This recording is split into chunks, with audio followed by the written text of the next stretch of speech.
एक common narrative है कि western nations became powerful by riding the wave of technology, यानी कि वो तकनीक का बहुत पहले से उपयोग कर रहे हैं। इंडस्ट्रियलाइजेशन में उन्होंने महारत हासिल करी, इस वजह से वो ताकतवर हैं। वो पैसे से ताकतवर हैं, वो इंटरनेशनल ऑर्गेनाइजेशंस में ताकतवर हैं। इस वजह से अंतर्राष्ट्रीय स्तर पर जो वो कानून बनाते हैं, बाकी दुनिया उनको अपना लेती है। जैसे कि एक जॉन विलियमसन नामक स्कॉलर ने 10 पॉइंट दिए थे, जिनको कहा गया था नियो लिबरल वर्ल्ड ऑर्डर के पॉइंट्स। शॉर्ट में बताऊं तो कहा गया कि अगर इनको मान लिया तो डेवलपिंग नेशंस की जो गरीबी है वो चली जाएगी। It is going to be like antidote to poverty. ये वही पॉइंट्स हैं जिन्होंने ग्लोबलाइजेशन को पुश किया। ईस्टर्न यूरोपियन नेशन से कहा कि आप शॉक थेरेपी ले लो, यानी कि अब यूएसएसआर डिसइंटीग्रेट हो चुका था, 1991 की बात कर रहा हूं। अब आप कैपिटलिस्टिक ट्रेंड्स पर आ जाओ, आप डब्ल्यूटीओ के समझौतों पर साइन करो, अपनी अर्थव्यवस्थाओं को खोल दो। एशियन अफ्रीकन नेशंस ने कहा अरे हम तो बहुत गरीब हैं भाई, स्टार्टिंग फ्रॉम जैसे आजादी मिलनी स्टार्ट हो गई थी। तो ये आइडिया वेस्ट प्रोपेगेट कर रहा था कि आपकी गरीबी का एक ही इलाज है कि आप अपनी इकोनॉमी को ओपन कर दो और फ्री मार्केट के टर्म्स पर हमारे साथ व्यापार करो। लेकिन फ्री मार्केट के टर्म्स पर, ये टर्म्स सेट कौन कर रहा था? टर्म्स वो सेट करता है जो ताकतवर होता है, और ताकतवर जब टर्म सेट करेगा तो मुझे बताइए सबके फेवर में होगा कि अपने फेवर में होगा? अपने फेवर में होगा। इसी वजह से एक विचारक हैं इमैनुअल वॉलस्ट्रीन, वो कहते हैं कि जिस तरीके से दुनिया चलती है तो इसमें कोई सरप्राइज नहीं है कि जो कोर नेशंस हैं वो ये वेस्टर्न नेशंस हैं। इन्होंने व्यवस्था को इस तरीके से डिजाइन किया है कि आपको लगता है नॉर्मल है, बट एक्चुअली ये व्यवस्था इस तरीके से डिजाइन है कि अल्टीमेटली पावर, पैसा कोर नेशंस की तरफ मूव करेगा। तो चलिए इस इशू के तह तक जाते हैं, जरा इतिहास में लेकर चलते हैं मिडिवल टाइम में। मिडिवल टाइम यानी कि अभी इंडस्ट्रियलाइजेशन यूरोप में भी आया नहीं था। उस समय जो इंडियन सब कॉन्टिनेंट है ये वर्ल्ड का मेजर ट्रेडिंग सेंटर होता था। कुछ आंकड़ों के हिसाब से दुनिया का करीब 25% व्यापार भारतीय उपमहाद्वीप के पोर्ट से होता था। Kashmir, Maharashtra, Andhra, Bengal, Kashmir for wools and this Maharashtra, Andhra, Bengal, यहां की शिप बिल्डिंग इंडस्ट्री और इन शिप्स का यूरोपीय खरीदार द्वारा ले जाना। लेकिन ब्रिटिश मार्केट को एक थ्रेट लगा, यानी कि मिडिवल से अब मैं मॉडर्न के ट्रांजिशन की तरफ जा रहा हूं, यानी कि अभी मशीन्स आनी बाकी है। स्टीम इंजन और जो मैनचेस्टर एंड पेस्ले के जो मिल्स थे उनको आना भी बाकी था। उससे पहले ही यानी कि मिडिवल से मॉडर्न की तरफ ट्रांजिशन कर रहे हैं। तो उस समय कॉटन और सिल्क जो भारत से वहां पर जा रही थी वो उनके मार्केट में, अगर हमारा प्रॉफिट भी ऐड कर लो तब भी उनके मार्केट में जो अवेलेबल था उससे करीब 50 से 60% हम सस्ता बेच रहे थे। इतना सस्ता अगर बेचेंगे तो उनका घर कैसे चलेगा? तो इसी वजह से उन्होंने 70 से 80% हमारे प्रोडक्ट्स पर इंपोर्ट ड्यूटीज लगाई हुई थी, टैरिफ्स लगाए हुए थे। इनको हम कहते हैं प्रोहिबिटिव ड्यूटीज, जिससे कि हमारा व्यापार वहां पर आसान ना हो सके। तो इसको उन्होंने कहा भाई हम अपने फायदे के लिए लगा रहे हैं, ठीक है, शुभकामनाएं आपको लगाइए। लेकिन अगर ये प्रोहिबिटिव ड्यूटीज ना लगती, जिस फेयरनेस की वो आज बात करते हैं western nations, beat Britain, France, Germany, US, क्योंकि वो फेयरनेस की बात करते हैं ना, वो इन्हीं प्रोहिबिटिव टैरिफ्स को हटाने की बात करते हैं। डब्ल्यूटीओ में वो यही तो कहते हैं कि फेयर ट्रेड होना चाहिए, रेस्ट्रिक्टिव जो ट्रेड प्रैक्टिसेस हैं, इंपोर्ट ड्यूटीज ऐसे नहीं बढ़ानी चाहिए। तो उस समय अगर वो ना बढ़ाते ना, तो जितना जितना हम सस्ते में प्रोड्यूस कर रहे थे अपनी इंडिजिनस टेक्नोलॉजीज से, जो हमारा प्रोडक्शन था भारतीय उपमहाद्वीप का, अगर वो चलता रहता तो इनके स्टीम इंजन से भी लगा लेते जैसे मॉडर्न की तरफ जा रहे, तो भी ये इंडस्ट्रीज फ्लोरिश ना हो पाती। इंडिपेंडेंट अगर हम रहते तो ऐसे में हम भी प्रोहिबिटिव ड्यूटीज लगा पाते, और लगा पाते तो आपको क्या लगता है कि ये हमारे रॉ मटेरियल को जो सो कॉल्ड फेयर प्राइस ये बता रहे थे, एक्चुअली ये एक्सप्लॉइट ना कर पाते, ये मार्केट को ना एक्सप्लॉइट कर पाते और हमारी जो इंडस्ट्रीज हैं वो प्रॉस्पर होती। हालांकि हम सब जानते हैं कि इतिहास को ऐसे नहीं पढ़ा जाता, ये ना होता तो वो होता, बट कई बार इसको इस तरीके से एनालाइज इस वे से करना जरूरी होता है, नहीं तो वो पर्सपेक्टिव, वो स्टैंड जो वेस्ट ने फैलाए हुए हैं हम उसी को समझेंगे और उसी से अपनी हकीकत को देखेंगे। तो यानी कि ये पूरी तरह सही नहीं है कि इंडस्ट्रियलाइजेशन की वेव को उन्होंने राइड किया केवल इस वजह से वो पावरफुल बने, केवल इस वजह से नहीं। They have used other tactics as well, one of them is colonialism. मैं आपको बताऊं कि उस समय जब ये कोलोनाइजेशन बढ़ रहा था तो जिन जगह को कॉलोनी बनाया जा रहा था तो उन जगह पर भी लोग इसका उतना बुरा नहीं मान रहे थे। सम ऑफ देम वर लाइक, अच्छा दिस इज अ प्रैक्टिस, ये तो अमेरिका में भी हो रही है, लैटिन अमेरिका में भी हो रही है, अफ्रीका में भी हो रही है, तो उसको वो एक एक्सेप्टेबल पॉलिटिकल रियलिटी भी मान रहे थे लोग। अब इस बात से अगर आप कनेक्ट ना हो पा रहे हो तो मैं आपको बता दूं, कोई भी बात गलत या सही आप तब जान पाते हैं जब उसको लेकर कोई एनालिसिस आपके सामने होता है। सोचिए अगर कोई नई चीज हो रही है और वो बहुत जगह हो रही है तो आम आदमी तो यही सोचेगा भाई यही होता है, इसी तरीके से चीजें चलती हैं। तो इसका बहुत बड़ा लेवरेज वेस्टर्न नेशंस ने ले लिया। यह कहा जाता है कि आज की दुनिया में भी एक ऐसा ही कोलोनियलिज्म चल रहा है, वो है टेक एनेबल्ड नियो कोलोनियलिज्म। एक तो टेक एनेबल्ड है, एक फाइनेंशियल जो कैपिटलिज्म है, यानी कि अगर हम फाइनेंशियल प्रोडक्ट्स की बात करें, इन्वेस्टमेंट्स की बात करें, तो इन्वेस्टमेंट्स का मेजर होल्ड जो है केवल कुछ देशों की कंपनीज का होना। तो ऐसे में अगर वो दूसरे देशों को निर्भर बना लेती हैं, उनके बिना आपका काम चलना नहीं है, तो जाहिर सी बात है वो मुंह मांगे दाम आपसे वसूलती हैं। मैं बिग टेक कंपनीज की बात कर रहा हूं। तो आज ये नॉर्मल है क्योंकि आपके पास कोई अल्टरनेटिव है नहीं, तो आपके और हमारे हालात कुछ वैसे ही हैं, कुछ अलग नहीं है। बट वहां तरीका अलग था डोमिनेशन का, आज तरीका अलग है।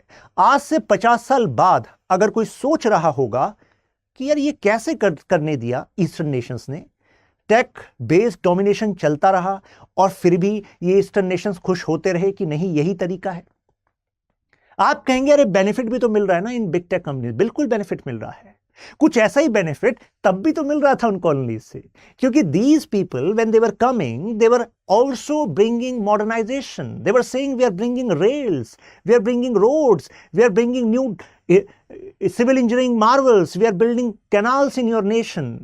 तो यानी कि कुछ कुछ बेनिफिट तो देना पड़ता है, उसी के आधार पर कंसेंट मिल पाती है जिस पर आपको शासन करना होता है। तो जो आज जिस तरह का कोलोनियलिज्म है, जिसको नियो कोलोनियलिज्म कहते हैं, वो आज से 50 साल बाद प्रॉपर्ली एनालाइज हो पाएगा कि क्या क्या उसके इंपैक्ट हुए थे दुनिया पर, कैसे कुछ लोगों ने, कुछ देशों ने बहुत ज्यादा पैसा और डोमिनेशन रखा था वर्ल्ड सिस्टम पर। अब ग्रेट गेम पर आते हैं जो पार्टीशन से जुड़ा हुआ है। ग्रेट गेम ये शब्द हालांकि अफगानिस्तान के रेफरेंस में यूज होता था, यहां पर मैं इसको इंडिया के पार्टीशन के रेफरेंस में यूज कर रहा हूं। ब्रिटिशर्स नहीं चाहते थे कि भारत को आजाद किया जाए। एफडीआर जो यूएस के राष्ट्रपति थे, उन्होंने कई बार विंस्टन चर्चिल से कहा कि भारत को आजाद कर दो। आप कहेंगे अरे यूएस क्यों चाहता था? एक्चुअली यूएस का एक अनुभव भारत का भी रहा था, यानी कि वर्ल्ड वॉर के दौरान, अगर वर्ल्ड वॉर 2 की भी बात करें तो चाइना बर्मा इंडिया ये एक थिएटर कहा जाता था। आप अगर सर्च करेंगे CBI थिएटर, और इसमें हमारे बंगाल वाले साइड कई क्रिटिकल पोजीशंस पर इवन अमेरिका की फोर्सेस मौजूद थी, सो दैट अगर जापान या कम्युनिस्ट एक्सपेंशन उस साइड से होता है, क्योंकि जापान या फिर fascist, I should say fascist expansion उस साइड से होता है, तो ऐसे में they will be able to restrict it. Another thought was कि अगर कम्युनिस्ट एक्सपेंशन फ्यूचर में होता है, क्योंकि एफडीआर को पता था कि अंत आजाद तो होना ही है, और अगर हमने इसको इस तरीके से पेश किया कि देखो अमेरिका एक डेमोक्रेसी और हमने एक जगह डेमोक्रेसी को रिवाइव कराया है, सपोर्ट किया है, तो ऐसे में यूएस और इंडिया एक बड़ी लोकेशन है, क्रिटिकल लोकेशन है, तो इसके रिलेशन अच्छे रहेंगे। यहां पर कम्युनिज्म का एक्सपेंशन इतना ज्यादा नहीं होगा। आप सोचेंगे सर वर्ल्ड वॉर 2 में तो दोनों साथ ही लड़ रहे थे ना, यूएसएसआर यूएसए, तो फिर ये इतना अंदर से इनसिक्योर क्यों होंगे? Because it was a battle of ideologies, क्योंकि communism as an ideology says कि जो एक्सप्लॉयटेशन है दुनिया में उसका कारण कैपिटलिज्म है, और कैपिटलिज्म कहता है कम्युनिज्म इविल है। तो अंदर अंदर इनसिक्योरिटी तो थी ही। इसी वजह से तो जापान पर जो अटैक हुआ उसके बारे में एलाइड फोर्सेस ने, मतलब खुद यूएसएसआर को नहीं बताया, मतलब दूसरों को बताया हुआ है, ब्रिटेन को बताया हुआ है, लेकिन यूएसएसआर को नहीं बताया। तो इनके इंटरनल फिशर्स थे। खैर, इस इंटरनल फिशर्स में दे सेट कि आपको आजादी देनी है। अब यहां पर एक थियरी आती है, ये जो आप ये वाला एरिया देख रहे हैं, ये एरिया वो है जो ब्रिटिश इंडिया है, और जो यहां पर आपको थोड़ा पिंकिश दिख रहा है ये प्रिंसली स्टेट है।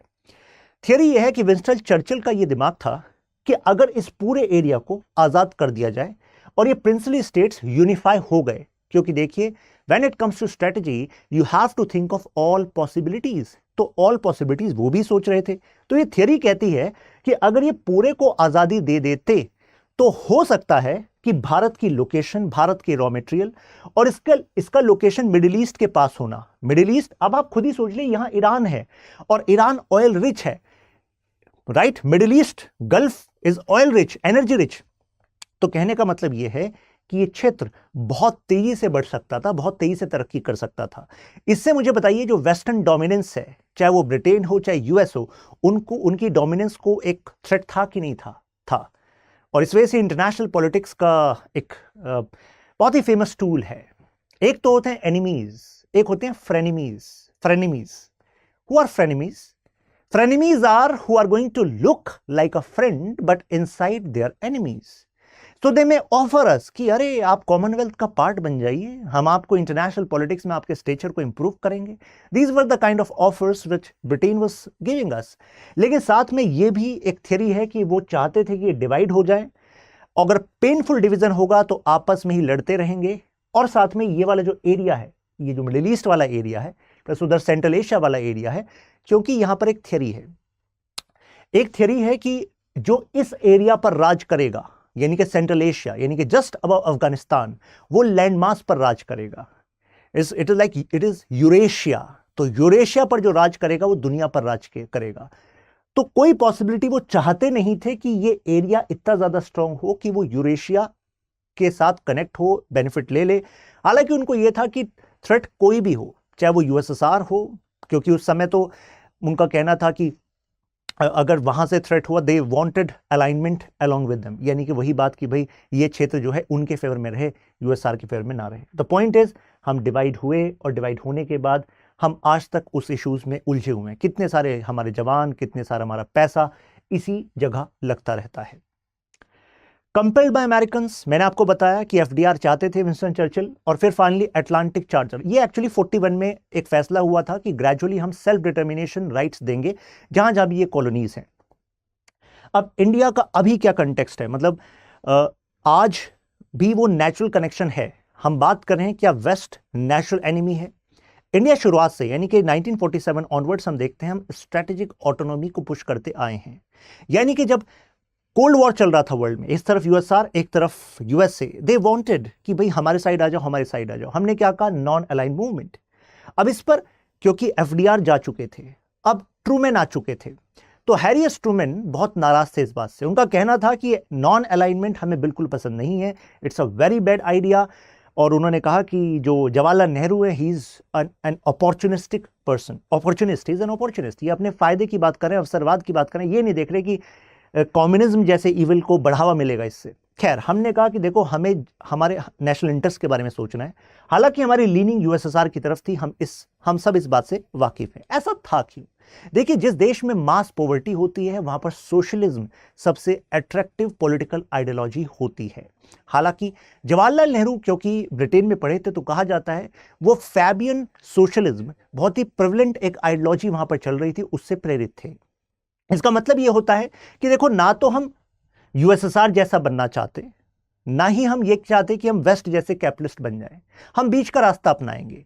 फैबियन सोशलिज्म कहता है कि एक सरकार बनेगी और वो सरकार फेज्ड मैनर में, स्टेप बाय स्टेप मैनर में इनइक्वालिटीज पर काम करेगी। तो ये आइडिया हमने प्रोजेक्ट किया, लेकिन वेस्ट को लगा अरे ये आइडियाज तो ऐसा लग रहा है कि ये जो है यूएसआर की तरफ जा रहे हैं। खैर, उन्होंने जो भी समझा, लेकिन हमें तो इसका फायदा हुआ। 1971 का लिबरेशन वॉर देखिए, ये जो आप देख रहे हैं फॉर्मेशन, इसको हम कहते हैं पिंसर अटैक। कारण, क्योंकि अब तक यूएसए अपनी स्ट्रेटेजिक बेट्स पाकिस्तान पर लगा चुका था। यानी कि USA was supplying money, USA was supplying weapons to Pakistan and these weapons were used against India. हद तो तब हो गई जब ईस्टर्न पाकिस्तान को आजाद करने की बात आई, बांग्लादेश को, क्योंकि यहाँ इतनी सारी एट्रोसिटीज चल रही थी, इतने भारी मात्रा में रिफ्यूजीज हमारे यहां पर आ रहे थे, इलीगल इमिग्रेंट्स। तो उस समय पर यूएसए यूके के साथ कोऑर्डिनेशन करता है और सोचता है कि इंडिया पर दबाव बनाएंगे। यहां पर इनके नेवल शिप्स इंडिया की तरफ बढ़ते हैं, इसको हम कहते हैं पिंसर अटैक, दोनों तरफ से घिराव करने की कोशिश। लेकिन समय से हमें यूएसएसआर का सपोर्ट मिल जाता है और यूएसएसआर यहां पर इनके एयरक्राफ्ट कैरियर को घेर लेता है। ये इंफॉर्मेशन यूके पर भी चली जाती है। यूके अभी काफी पीछे था, ये काफी आगे आ चुका था, फिर यूके वापस चला जाता है, ये भी वापस चले जाते हैं। तो कहने का मतलब ये हुआ कि हमें इसका एडवांटेज मिला है, भले ही वेस्ट हमें अपना एनिमी उस टाइम पर मानता हो। खैर, अब ये जो हॉस्टिलिटी है यूएस की हमारे खिलाफ, ये जरा इन वाक्यों से आप देखिए कैसे क्लियर होती है। हम सुपर कंप्यूटर्स एक्वायर करना चाह रहे थे, यूएस ने उसको होने नहीं दिया। हम इजराइल से एक एयर डिफेंस सिस्टम लेना चाह रहे थे, उन्होंने होने नहीं दिया। हम क्रायोजेनिक टेक्नोलॉजी चाहते थे जिससे कि हम अपने स्पेस प्रोग्राम में यूज करें, उन्होंने मना कर दिया। अब यहां पर हैरानी वाली बात यह है कि जो बिडेन, आप सब इन बात से वाकिफ होंगे कि प्रेसिडेंट तो ये अभी बने, इससे पहले वाइस प्रेसिडेंट हैं, और उससे पहले ये अमेरिका की राजनीति में एक प्रोमिनेंट पॉलिटिशियन रहे हैं। टाइम एंड अगेन जो Biden was one politician who was continuously against India acquiring these technologies. अरे हम पैसा देकर एक्वायर करना चाह रहे थे, लेकिन mister Joe Biden was against it. Why? Because they did not wanted one pillar to become so strong there which they cannot control themselves, क्योंकि वो puppets चाहते थे, और India is not a puppet, India is not going to work along them। हम शुरू से कहते हैं स्ट्रेटेजिक ऑटोनॉमी। जीपीएस, जब हमें जीपीएस की जरूरत थी, इवन कारगिल के दौरान हमें वो टेक्नोलॉजी का एक्सेस नहीं मिला। Now thanks to our scientist, now we have NavIC, we have IRNSS जिस पर हम काम कर रहे हैं। तो यूएस सपोर्ट करता रहा है पाकिस्तान को, और इवन जो न्यूक्लियर टेक्नोलॉजी है जो कि कोवर्ट तरीके से ब्लैक मार्केट के थ्रू पाकिस्तान ने एक्वायर करी, अयूब खान नेटवर्क, हम इस बात से वाकिफ हैं। यह भी कहा जाता है कि एक्चुअली यूएस चाहे सामने ना दिखाता हो, आरोप लगते हो कि चाइना के थ्रू ऐसा हुआ है, बट यूएस की इंटेलिजेंस एजेंसीज ने भी पाकिस्तान को सपोर्ट किया था कि पाकिस्तान एक्वायर कर ले, जिससे कि एक थर्ड परसेप्शन वहां पर इंडियन सबकॉन्टिनेंट में बना रहे। यूएसए चाहता रहा है कि ईरान के खिलाफ हम सैंक्शंस लगाएं। जब ये इशू हमारे सामने उन्होंने बढ़ाया तो हमने क्लियर बात कही, देखिए यूएस अगर अपने आप कोई सैंक्शंस अलॉट करता है कि भाई हम चाहते हैं ये सैंक्शंस आप लगा दो, हम क्यों सैंक्शंस को मानेंगे? हम यूनाइटेड नेशंस के मेंबर हैं, हम कलेक्टिव सिक्योरिटी में विश्वास रखते हैं। तो अगर यूनाइटेड नेशन सिक्योरिटी काउंसिल किसी सैंक्शन को अप्रूव करेगी तो हम मानेंगे, लेकिन यूएस यूनिलेटरली सैंक्शन लगा दे और हमसे कहे कि आप भी मानिए, हम क्यों मानेंगे? क्योंकि ईरान से हम बड़ी मात्रा में ऑयल इंपोर्ट कर रहे थे, इससे भी यूएस नाराज हुआ। इसके बाद यूएस को लगता है कि वर्चस्व को खतरा हो जाएगा। कैसे? वो चाहता है कि एशिया में अगर कोई मेजर कंटेंडर बन सकता है पावर पॉलिटिक्स में या फिर इंडियन ओशन में, तो इंडिया है, and India should work aligned with the US interest in this region, जो कि इंडिया करता नहीं है। इंडिया बार बार कहता है भाई हमारी स्ट्रेटेजिक ऑटोनॉमी है। अब यूएस का थ्रेट मेजर देखिए, यह कहा जा रहा है कि जैसे ही इंडिया $10 ट्रिलियन इकोनॉमी बन जाएगा तो ऐसे में यूएस पर हमारी निर्भरता कम हो जाएगी, और यूएस पर हमारी निर्भरता कम, तो यूएस को लगता है कि फिर जो यूएस के इंटरेस्ट और इंडिया के इंटरेस्ट अभी कॉमन लग रहे हैं, शायद वो आगे कॉमन ना रहें। फिर क्या होगा? जैसे कि क्वाड। अब आप कहेंगे सर क्वाड में तो फिर भी हम यूएस के साथ रहेंगे ना सर, चाइना खतरा है, चाइना को घेरेंगे, क्या दिक्कत है? नहीं, अगर इंडिया इकोनॉमिक पावर बन रहा है तो पूरे चांसेस ये हैं कि चाइना भी पीस चाहेगा, शांति चाहेगा। कारण, अगर बड़ी इकोनॉमिक पावर बन रहे हैं तो चाइना चाहेगा कि एशियन सेंचुरी बने। इससे पहले चाइना के फॉरेन मिनिस्टर कई बार इस बात को बता चुके हैं कि देखो एशियन सेंचुरी तभी बनेगी, यानी कि जो वर्ल्ड की पावर है वो एशिया की तरफ तभी आएगी जब India and China are going to work together. इस पर हमारे फॉरेन मिनिस्टर का बयान है, वर्क टुगेदर। ये बातें अभी मत बताओ हमें भी ये बात पता है, जब तक आप बॉर्डर इश्यूज को रिजॉल्व नहीं कर सकते, जब तक आप ये फ्रंटियर्स को रिजॉल्व नहीं करते, and you are barging into Indian territory and you are thinking कि ठीक है ट्रेड चलता रहेगा, वो नहीं चलेगा। ये आपने रिसेंट जो एससीओ में मीटिंग हुई थी मिस्टर राजनाथ सिंह जी की, उसमें भी आपने इस स्टेचर को देखा होगा। तो खैर यहां पर अगर इंडिया स्ट्रांग हो रहा है तो चाइना जो है पीसफुल होगा, क्योंकि देखिए बढ़ती पावर से कोई पंगा नहीं लेना चाहता। Everyone wants peaceful coordination. Ultimately अगर पावर गैप बहुत ज्यादा है, क्योंकि आज की हकीकत यह है कि चाइना बहुत ज्यादा पावरफुल हो गया है इंडिया के कंपैरिजन में। हालांकि पावर को हम केवल इस बात से नहीं देखते किसके पास कितनी मिलिट्री है या किसके पास कितना पैसा है, क्योंकि यहां पर इंटरनेशनल पॉलिटिक्स में एक थ्योरी यूज होती है, बैलेंस ऑफ पावर। ये टर्म यूज होता है। बैलेंस ऑफ पावर का मतलब है, अरे पावर केवल आपके हथियार नहीं है, पावर आपकी ये भी है कि आपके पीछे कौन कौन खड़ा है, आपके साथ कौन कौन खड़ा है, क्योंकि अब उसकी पावर आपकी पावर मिलाकर कलेक्टिव पावर है। तो इस समय जो क्वाड है, ऑकस है, ये वेस्टर्न नेशंस जो हैं, इनका interest to challenge China, it is our interest as well. तो यानी कि हमारी पावर इस रेफरेंस में जो है चाइना को टक्कर दे रही है। लेकिन जब सोनली हमारी पावर बढ़ जाएगी तो आप सोचो अब कलेक्टिव पावर कितनी ज्यादा बढ़ जाएगी। तो ऐसे कलेक्टिव पावर के सामने क्या चाइना चाहेगा चैलेंज करना? नहीं। फिर चाइना पीस की बात करने लगेगा, और पीस की बात करने लगेगा तो फिर हम कहेंगे कि भाई यूएस और चाइना ये तुम्हारी आपसी मामला है, तुम वर्चस्व के लिए लड़ रहे हो, हम अपनी इंडिपेंडेंट फॉरेन पॉलिसी ही अब आगे लेकर चलेंगे। तो यूएस को इसका भी खतरा है। अगर अभी 7% के आसपास जो है ऑन एन एवरेज जीडीपी चलता रहे, तो 14 सालों में हम, मतलब 8% मान लीजिए, 7 to 8% चलता रहे, तो ऐसे में करीब 14 सालों में हम $10 ट्रिलियन की इकोनॉमी बन जाएंगे। अब इंडिकेशंस क्या हैं यूक्रेन वॉर से? फिर वही बात आई, यूएस चाहता था कि इंडिया तुम रशिया के अगेंस्ट सैंक्शंस लगाओ, इंडिया ने कहा हम क्यों लगाएं? तो इससे उन लोगों को जवाब मिला जो लोग कह रहे थे, इवन चाइना भी कह रहा था कि what India is doing in quad, it is like ये कोल्ड वॉर मेंटेलिटी है। ये आरोप लगने लगे इंडिया पर, अरे इंडिया ऑटोनॉमी की बात करता है, कहां है ऑटोनॉमी? ये तो यूएस के पीछे पीछे चल रहा है, ये तो मल्टीपोलर ऑर्डर की बात करता था, लेकिन ये तो यूएस की हेजेमनी को सपोर्ट कर रहा है। तो ऐसे में उनको जवाब है यूक्रेन पर इंडिया का स्टैंड। इंडिया ने कहा कि we are not going to be standing against Russia because Russia is in our interest, right? चाहे वो डिफेंस की बात हो, ऑयल की बात हो, लॉन्ग टर्म पार्टनरशिप की बात हो। तो इससे पता लग गया कि again we are following strategic autonomy, right? 11 UN votes हैं जो हमने एब्सटेन किए हैं, यानी कि हम रशिया के खिलाफ नहीं जा रहे हैं, राइट? अब न्यू दिल्ली का डिसीजन है कि रशिया अगर डिस्काउंटेड ऑयल पर हमें डिस्काउंट पर ऑयल दे रहा है तो why we are not going to have it, मतलब हमारी इकोनॉमी के लिए जरूरी है। अब आपने रशिया पर सैंक्शंस लगा दिए, दुनिया में इन्फ्लेशन बढ़ गया, अब इन्फ्लेशन की मार हम भी झेल रहे हैं, तो आप चाहते हैं कि हम डिस्काउंटेड प्राइस पे ये भी ना लें? ऐसा कैसे हो सकता है? अब क्वाड पर जब क्वेश्चन उठा कि मल्टीपोलर नहीं है, ऑटोनॉमी नहीं है, तो इस पर हम सबको जवाब मिल चुका है कि नहीं जी, क्वाड हम अपने इंटरेस्ट के लिए हैं, ठीक है, जिसमें वर्ल्ड का भी इंटरेस्ट है, क्योंकि China rule based world order को नहीं मानता, चाइना एग्रेशन का इस्तेमाल कर रहा है, इंटरनेशनल लॉज को साइडलाइन कर रहा है, और चाइना खतरा है अदर नेशंस के लिए भी, साउथ चाइना सी में जो नेशंस हैं, हम हैं, राइट? तो ऐसे में ये हमारी जरूरत है। अब यहां पर एक बहुत ही फेमस स्टेटमेंट है, आप सबने इस स्टेटमेंट को सुना होगा, जो डॉक्टर एस जयशंकर ने दी थी। उन्होंने कहा यूरोप को लगता ऐसा है कि जो उसकी प्रॉब्लम है वो तो दुनिया की प्रॉब्लम होनी चाहिए, लेकिन जो दुनिया की प्रॉब्लम है उसको अपनी प्रॉब्लम नहीं समझता है। इस माइंडसेट को यूरोप को छोड़ना होगा। तो अगर इंडिया इंडिपेंडेंट स्टैंड रखेगा, फॉर एग्जांपल हम ऑयल खरीद रहे हैं, अब आप कहने लगे अरे ये आपने क्यों करा? अरे ये हमारी प्रॉब्लम है भाई, हमारी अगर इन्फ्लेशन बढ़ रहा है और हमारी डेवलपिंग इकोनॉमी है, तो आपको इस प्रॉब्लम को भी प्रॉब्लम समझना चाहिए। ऐसा नहीं कि आपकी प्रॉब्लम को केवल हम प्रॉब्लम समझे। इंडिया का क्लाउड ग्लोबल लेवल पर बढ़ रहा है due to some of the groupings जिसमें यूएस पार्ट नहीं है, लेकिन यूएस को लगता है कि ये ग्रुपिंग्स जो हैं फ्यूचर में एक्चुअली एक चैलेंज खड़ा कर सकती हैं। फॉर एग्जांपल सार्क भली आज कोमा में बताया जाता है, लेकिन साउथ एशियन रीजन की ये जो एसोसिएशन है, ये एसोसिएशन पोटेंशियल रखती है। ब्रिक्स है, बिम्स्टेक है, D8 है, सेसेक है, तो ये वो ग्रुपिंग्स हैं जो mutual you can say trade को इंप्रूव कर सकते हैं, कोऑपरेशन को इंप्रूव कर सकते हैं। तो ऐसे में RIC एक बड़ी पॉसिबिलिटी बनती है, रशिया, इंडिया, चाइना, जिसके बारे में रशिया काफी बार बात कर चुका है। इंडिया और रशिया अलाइन हैं, इंडिया और चाइना अभी अलाइन नहीं है, लेकिन इंटरनेशनल पॉलिटिक्स की एक खास बात है, संभावनाएं बनी रहती हैं।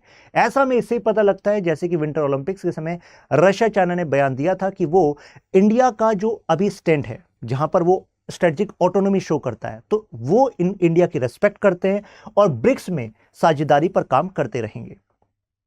तो कंक्लूजन क्या निकला? कंक्लूजन ये निकला कि देखो, वेस्टर्न नेशंस अपने इंटरेस्ट के लिए कर रहे हैं, कई बार वो फ्रेनेमीज की तरह होते हैं, तो हमें अपने interest short term and long term दोनों को साथ में लेकर चलना चाहिए। यानी कि वेस्ट के साथ हम शॉर्ट टर्म, मीडियम टर्म में हमारे बहुत फायदे हैं, हमें साथ रहना होगा, हमें वैल्यूज पर काम करना होगा, लेकिन लॉन्ग टर्म में हमें सारी पॉसिबिलिटीज के लिए ओपन अप भी रहना होगा।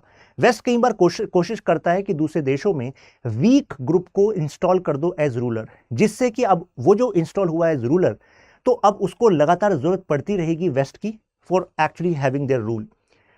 Now do you think India's current alignment with west is a short term convergence, not a long term sustainable partnership? ये बहुत ही अच्छा क्वेश्चन बनाया मैंने, दिमाग में आया। तो अब इस पर अपना आंसर आप लिखकर शेयर कर सकते हैं शशांक त्यागी फॉर यू टेलीग्राम ग्रुप में। इंस्टाग्राम पे आप मेरे साथ कनेक्ट हो जाइए,